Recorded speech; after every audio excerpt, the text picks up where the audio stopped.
বাউল আবুল হোসেন সরকার নিয়ে হাউকা হইতেছে, বামেরা মিছিল বের করেছে, সেখানে আবুল হোসেন সরকার কেন গ্রেপ্তার সেটার জবাব চাইতেছে। শুনেন।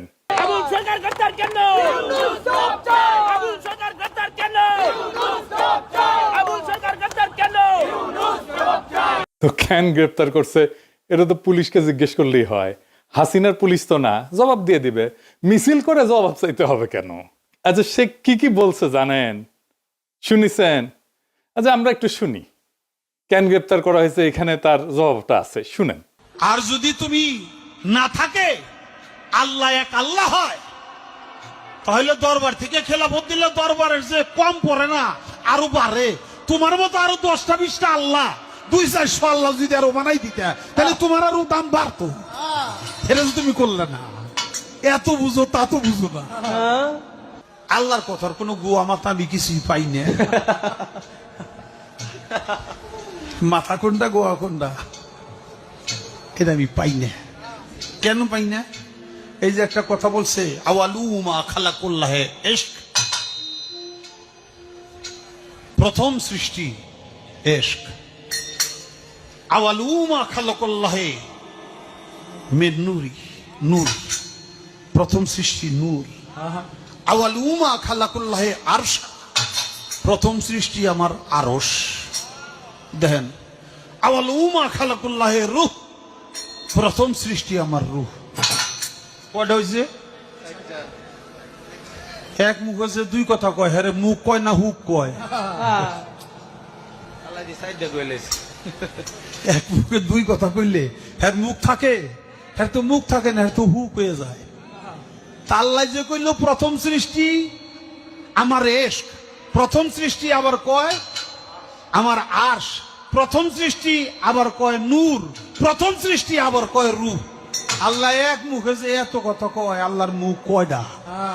খালি কয়টা না, ওটা মুখ না হু। সেটা হইলো একটা দাড়ির মধ্যে 70 জন করে ফেরেস্তা। তুমি প্রত্যেকদিন ফেরেস্তা গো গুয়া কাইটে ভালাও। শুনেছেন তো?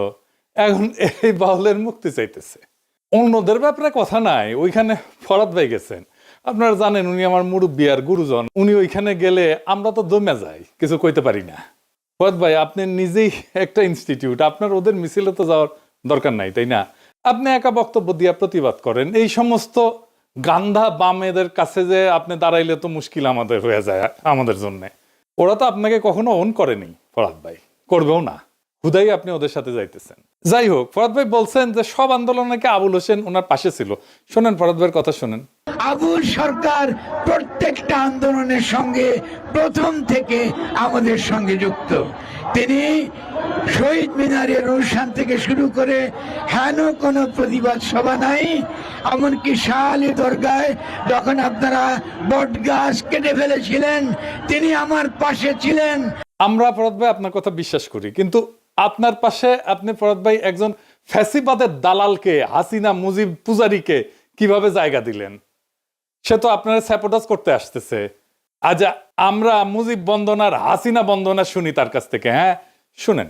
গালি জলদি কইরা যায় তোরা আয়, আয় রে আমার শেখ হাসিনার নাই তোরা আয়, আয় রে আমার শুভ এমপির নাই তোরা আয়। ওই ইতিহাসের রাখাল রাজা, ইতিহাসের রাখাল রাজা বঙ্গবন্ধু।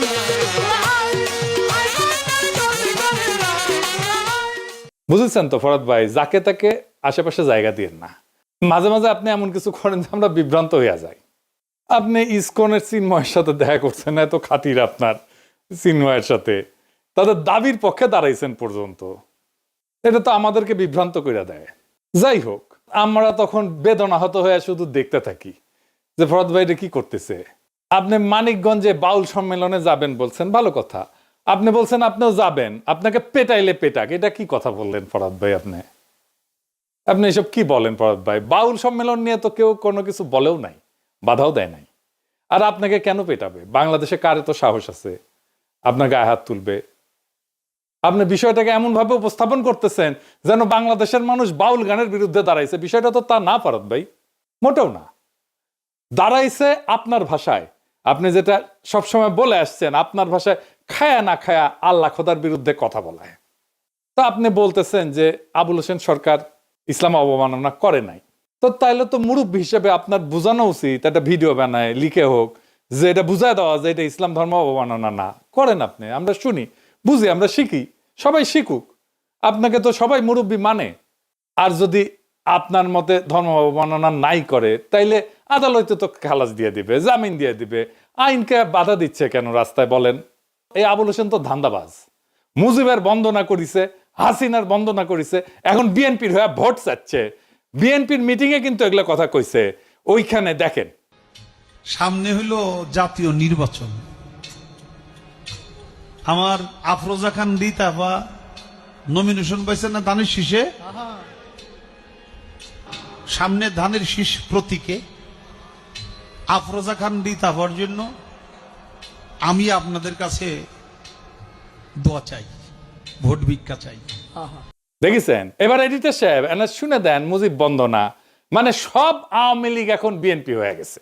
গালি জলদি কইরা যায় তোরা আয়, আয় রে আমার শেখ হাসিনার নায় তোরা আয়, আয় রে আমার শুভ এমপির নায় তোরা আয়। ওরে ইতিহাসের রাখাল রাজা, ইতিহাসের রাখাল রাজা বঙ্গবন্ধু আয়, আয় জলদি কইরা আয়।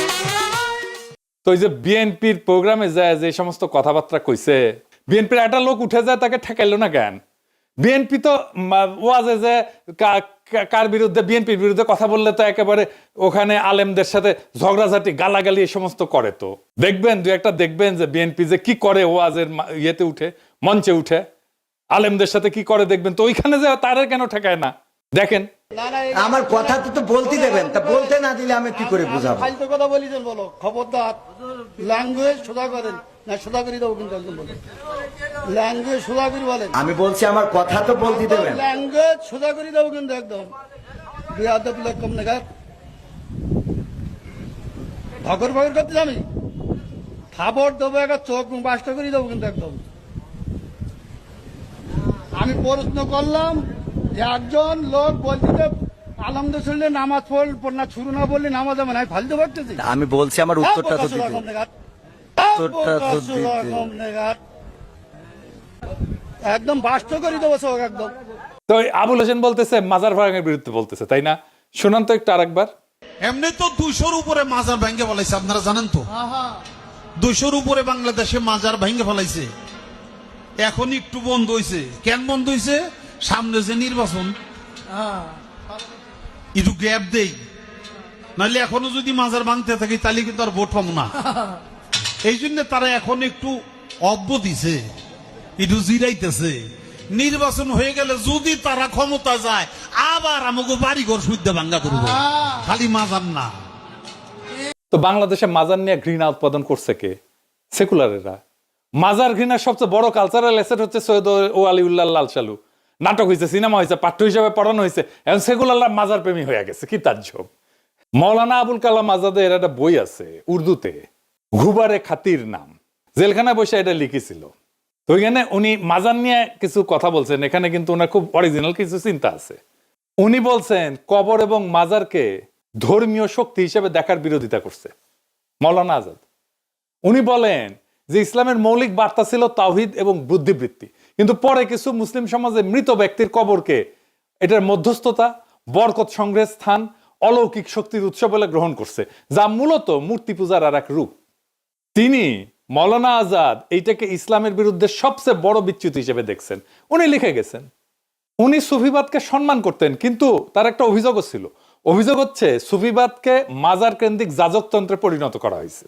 তিনি লিখছেন যে অনেক দরগায় অন্ধভক্তি, করুণার জায়গায় ভয়, যুক্তির বদলে অলৌকিক গল্প, অর্থনৈতিক শোষণ, এই সমস্ত প্রতিষ্ঠা পাইছে। এইগুলোকে উনি সামাজিক রোগ বলছেন ওই বইতে। উনি বলছেন যে দরিদ্র অসহায় মানুষের জীবনের বাস্তব সমস্যার সমাধান খুঁজতে গিয়ে মাজারে আশ্রয় নেয়, এবং মাজারের খাদেম এবং পীরেরা এই দুর্বলতার সুযোগ নিয়ে নিজেদের কর্তৃত্ব জাহির করে।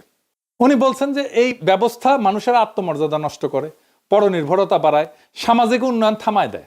তিনি খুব কষ্ট পেয়ে লিখছেন এখানে, মুসলিম সমাজ যখন কোরআনের জ্ঞান, বুদ্ধি, বিজ্ঞান, দর্শন এসব থেকে দূরে সরে যায়, তখন মাজার কেন্দ্রিক আধ্যাত্মিকতা সমাজের নেতৃত্ব নেয়। উনি একটা টার্ম ইউজ করছিলেন, জ্ঞানহীনতার রাজত্ব, এই মাজার পূজারে উপহাস করছেন। তিনি আরো বলছেন যে অনেক মাজার দরগা এক ধরনের অর্থনৈতিক কেন্দ্র, ক্ষমতার স্থান, স্থানীয় রাজনীতি নিয়ন্ত্রণের যন্ত্র হয়ে পড়ছিল। তিনি মনে করেন যে ইসলামের সত্যিকারের উদ্দেশ্যকে এটা বিকৃত করে দিচ্ছে। একটা খুব চমৎকার কোটেশন আছে এখানে, মানে আমি বাংলা করে বলতেছি, মানুষ অলৌকিকতার পেছনে ছোটে কারণ সে জ্ঞানের আলোয় চোখ খুলতে ভয় পায়। আর সেকুলারদের কাছে মাজার এত গুরুত্বপূর্ণ হয়ে গেল। কেন হইলো জানেন? এটার একটা পলিটিক্যাল কারণ আছে, ভূ রাজনৈতিক কারণ আছে। আসেন সেটা একটু দেখি। মাজার হইল Indian soft power, Indian cultural icon. তাই সেকুলাররা এটা রক্ষা করতে চায় যে কোনো ভাবে। বামেরা ঠিক এই কারণেই বাংলাদেশের ইসলামকে পীর আউলিয়ার ইসলাম হিসেবে দেখতে চায়। আপনি দেখবেন মুম্বাইয়ের সিনেমাগুলোতে মুসলমান চরিত্র মানে সে মাজারে যায়, দোয়া পড়ে, সুতা বান্ধে, কাওয়ালি গায়। কেন এইটার পিছনের রাজনীতিটা কি? এই যে মুসলমান মানেই মাজারে যাওয়া স্টেরিওটাইপটা হঠাৎ করে সৃষ্টি হয়নি। এটা একটা ঐতিহাসিক, রাজনৈতিক এবং সাংস্কৃতিক নির্মাণ, যার সূত্র 3টা পর্বে। 1940 থেকে 1950-এর দশক, যেখানে সেকুলার ইন্ডিয়া প্রজেক্টকে তারা বাস্তবায়ন করতেছিল। ভারত রাষ্ট্র নিজেকে সেকুলার দেখাতে চাইছিল। তো হিন্দু মুসলমান ঐক্য দেখানোর সবচেয়ে সহজ ভিজুয়াল প্রতীক কি? মাজার। যেখানে ধর্মীয় মিশ্রণ, সঙ্গীত, লোকবিশ্বাস এগুলোকে রাষ্ট্রীয় ঐক্যের সাংস্কৃতিক আইকন করা যায়। ওই সময় যে সমস্ত মুসলমান চরিত্র সিনেমায় আসতো সেগুলো ছিল সুফির মতো, দরগার খাদেম, কাওয়ালি গায়, দোয়া করে, শান্তি আর প্রেম শেখায়। এইটাই ছিল রাষ্ট্রীয় ন্যারেটিভ। মুসলমান সম্প্রদায় একটা মিস্টিক্যাল, স্পিরিচুয়াল এবং নন পলিটিক্যাল। 1938-এ একটা সিনেমা হয়েছিল ধাত্রীমাতা, দরগা এবং এই মিলনের ভাব নিয়ে। 43 সালে নাজমা বলে আর একটা বিখ্যাত সিনেমা ছিল মুসলিম সমাজের সাংস্কৃতিক আধ্যাত্মিকতা নিয়ে। এখানে মুসলমান মানে কবি, সুফি, অলৌকিক প্রবণ। এরপরে আসে 1960 থেকে 1980 সাল, কাওয়ালির যুগ, বলিউডের বাণিজ্যিক স্টেরিওটাইপ। এই যুগে বলিউড বুঝাইলো যে মাজার, সঙ্গীত এবং কাওয়ালি এটাই হইতেছে হিট ফর্মুলা। ইমোশন, মিউজিক এবং এক্সোটিকনেস, এটাই হচ্ছে মুসলমান পরিচয়। ফলে মুসলমান পরিচয় মানে দরগায় চাদর দেওয়া, কাওয়ালি করা, পীর ফকিরের দোয়া, অলৌকিক সুস্থ হওয়া, সাদা টুপি, আচার আচরণ। এই সময় সবচেয়ে ভূমিকা রাখছে বোম্বাইয়ের ইন্ডাস্ট্রি উর্দুভাষী লেখকেরা, যারা মুসলমানদের নিজস্বতা দেখানোর জন্য সহজ ভিজুয়াল হিসেবে মাজার ব্যবহার করতেন। মাজার কেন্দ্রিক গান এবং সিন, বারসাত কি আকরাত, আমার আকবর অ্যান্টনি 1977 সালে, দরগায় অলৌকিক সুস্থ হওয়া, সুফি গান একটা নতুন ধরনের কালচারাল জানরা তৈরি করলো। এই সময় মুসলমান চরিত্রকে মিস্টিক, অলৌকিক, আবেগী করে ফেলা হইল। এইটা ভারতীয় জাতি নির্মাণের ন্যারেটিভের সাথে মানানসই। মুসলিমরা নন থ্রেটনিং স্পিরিচুয়াল মাইনরিটি। এরপরে আসবে 1990 থেকে 2000 সাল, মিডিয়া এবং পলিটিক্যাল মোমেন্ট। মুসলমান মানে দরগা প্রেম, দোয়া। 1992-এ বাবরি মসজিদ ভাঙা হইলো। তারপরে বলিউডে মুসলমান চরিত্র ফের এই হার্মলেস ভিজুয়ালে ফেরাই নিয়ে যায়। এই সময় মুসলমান চরিত্রকে 3 ভাবে দেখানো হয়: মাজার ভক্ত, প্রেমিক প্রেমিকা, নিরীহ দোয়া করা বুড়া মুসলিম যিনি নায়ককে আশীর্বাদ করেন, কাওয়ালি প্লাস ধর্মীয় মিস্টিক পটভূমি, যা মুসলমান সমাজকে সাংস্কৃতিকভাবে রঙিন কিন্তু রাজনৈতিকভাবে অসক্রিয় দেখায়। যেমন ধরেন ফিজা, রিফিউজি, সাওয়ারিয়া। এইখানে যে মুসলিম ভিজুয়াল পুরোপুরি মাজার থিমড। এমনকি যোধা আকবরেও দেখবেন মাজারের দোয়া গ্রহণে, মাজারের দোয়া নেওয়ার দৃশ্য। কেন মুসলমান মানেই মাজার ইন্ডিয়ান কালচারে?